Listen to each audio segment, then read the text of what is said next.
ನಮಸ್ಕಾರ ಗೆಳೆಯರೆ, ಇವತ್ತು ನಾವು ಕೇಳಿದ್ರೂ ನಂಬಲಿಕ್ಕಾಗದ ಆದರೆ ನಿಜವಾದ ಮಾಣಿಕ್ ಪ್ರಭು ದೇವರು ಮತ್ತು 1857ರ ಯೋಗ ದಂಡಗಳ ರಹಸ್ಯ ಮಾತುಗಳನ್ನು ನಿಮಗೆ ಹೇಳ್ತೀನಿ.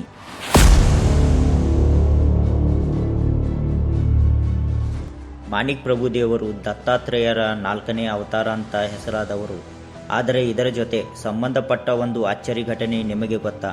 1857ರ ಪ್ರಥಮ ಸ್ವಾತಂತ್ರ್ಯ ಹೋರಾಟದಲ್ಲಿ ಬ್ರಿಟಿಷರ ವಿರುದ್ಧ ಹೋರಾಡೋದಕ್ಕೆ ದತ್ತ ಭಕ್ತರು ಬಳಸಿದ್ದು ಯೋಗದಂಡ.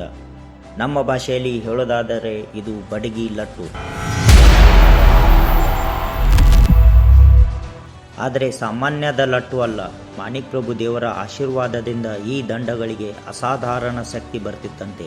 ಬ್ರಿಟಿಷರು ಹತ್ತಿರ ಬಂದರೆ ಈ ಲಟ್ಟು ತಗೊಂಡು ಬಡಿರಿ ಅಂದರೆ ಸಾಕು, ಕಲ್ಯಾಣ ಕರ್ನಾಟಕದ ಜನರ ಕೋಪ ಬೆಂಕಿಯಂತೆ ಹೊತ್ತಿ ಉರಿತಿತ್ತಂತೆ. ಬಡಗಿ ಲಟ್ಟಿನಿಂದಲೇ ಆಂಗ್ಲರಿಗೆ ಎದುರಾಗಿ ನಿಂತರು ನಮ್ಮ ಜನ. ಹೋರಾಟ ಅಂದರೆ ಕೇವಲ ಕತ್ತಿ ಬಿಲ್ಲಲ್ಲ, ಭಕ್ತಿ ದಂಡವು ಸ್ವಾತಂತ್ರ್ಯದ ಅಸ್ತ್ರವಾಗಿದ್ದೇ ನಮ್ಮ ಇತಿಹಾಸದ ಹೆಮ್ಮೆ. ಮಾಣಿಕ್ ಪ್ರಭು ದೇವರ ಪವಾಡ, ಭಕ್ತರ ಧೈರ್ಯ ಮತ್ತು 1857ರ ಕ್ರಾಂತಿಯಲ್ಲಿನ ನಮ್ಮ ಕಲ್ಯಾಣ ಕರ್ನಾಟಕದ ಬೆಂಕಿ, ಇದನ್ನ ನೆನೆಸೋದಕ್ಕೆ ಈ ವಿಡಿಯೋ.